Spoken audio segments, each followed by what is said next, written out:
Hey, what is up YouTube? Welcome to the first video on this that I've done on this channel in quite some time. So first things first, where have I been? Well, as you all know only too well, the COVID pandemic hit in early 2020 and brought with it a raft of travel restrictions. This made it really difficult to generate more content, as the bulk of my channel content has been about recording long trips in the Leaf in some form or another. There were a few brief moments of respite from this in 2020, however, as much as I would have enjoyed the distraction of making YouTube videos, it seemed like there were just more important things going on in the world, and me talking about a car just wasn't the most important thing. Plus, it's not like there was really anywhere for me to go anyway. But now there's finally some light at the end of the tunnel, restrictions have lifted, and I can finally start making some videos again. But before we get into the videos, there is one pretty big thing that has changed since the last video. In November 2018, my Leaf was worth about £2,500 more than I had left to pay on the PCP plan. And so I decided to make use of that and trade up to a slightly newer 2019 Leaf, this time with a Techno trim and in gunmetal grey. This time round it's on a 28-month PCP plan that cost me less per month and has roughly the same GMF fee as the previous Leaf would have done at the end of its 4-year term. So it's left me in pretty much the same financial standing. Well, I've got 3 extra months, but I've got a little bit more car for my money. So yeah, I think it was a worthwhile trade. I say a little bit more car. The base car is essentially the same, with a 40 kilowatt hour battery, 50 kilowatt max charging speed, and all of the other things that make a Leaf, including the lack of active battery cooling. But it has a few nice creature comforts compared to the 2.0 launch edition, which was about halfway between the current N connector and Techno trims. So the new things that I have that I didn't have before are LED headlights. Even with nothing else, these alone would have been worth the upgrade. They're a huge step up from the standard bulb headlights in the previous Leaf. If you have the option to get the LED headlights, absolutely do it. It's worth its weight in gold. Leather seats. So I didn't actually think I'd be that bothered about the difference, but actually they're a lot nicer than the fabric ones in my previous Leaf. So yeah, that's a nice addition. Bose audio. I had the bass cranked up rather substantially in the original Leaf, enough to get a bit of window vibration, but the Bose audio makes it much punchier in the low end.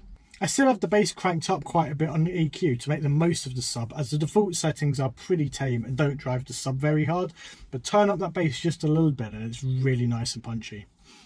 There's also one other thing that's a little different in the 2019 Leaf, and that's the infotainment system.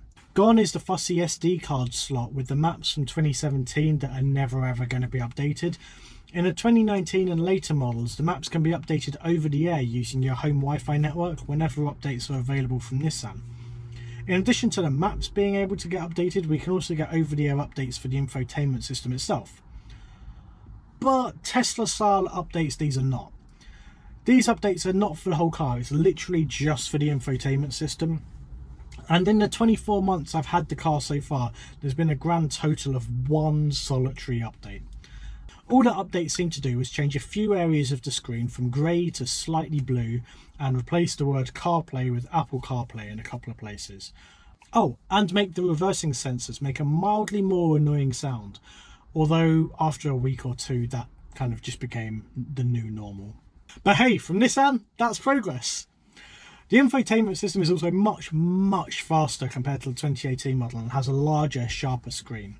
Well, apart from CarPlay, which looks slightly softer in comparison, because I think it's a slightly higher resolution screen, but CarPlay is still at the same resolution, so it's ever so slightly upscaled, making that image softer.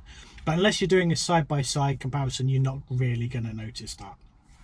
The infotainment system feels like it's different software to the 2018 model. It's certainly not just a 2018 software in a faster computer. There are material differences to the way it works, but again, they're mostly pretty subtle and you probably wouldn't notice unless you're going through it with a fine-tooth comb. To make room for the larger screen, the buttons on the left and the right of the screen are slightly narrower, but this doesn't impact usability at all. But other than that, it's largely the same car. As for the colour, I really prefer the gunmetal grey to the black. While all cars will pick up very fine scratches over time, the black was something of a nightmare for making them really obvious. On the gunmetal grey, although they're probably still present if I really look for them, I never noticed them and go, oh, that looks a bit bad, like I did with the previous Leaf. So yeah, that's the new Leaf. I say new, I've had it for cracking on 24 months now, so at this point I'm coming up to the end of my PCP deal and I've already got an order in for the car that's coming next. So what am I going for next? Well, I'll have a video about that soon, stay tuned. So yeah, that wraps up this video. If you'd like to be the first to find out about my next video, make sure you hit that subscribe button and hit the bell icon. If you like this video, please give us a little thumbs up. If you didn't, the other thing works too. Yeah, I'll see you in the next one. Thanks for watching.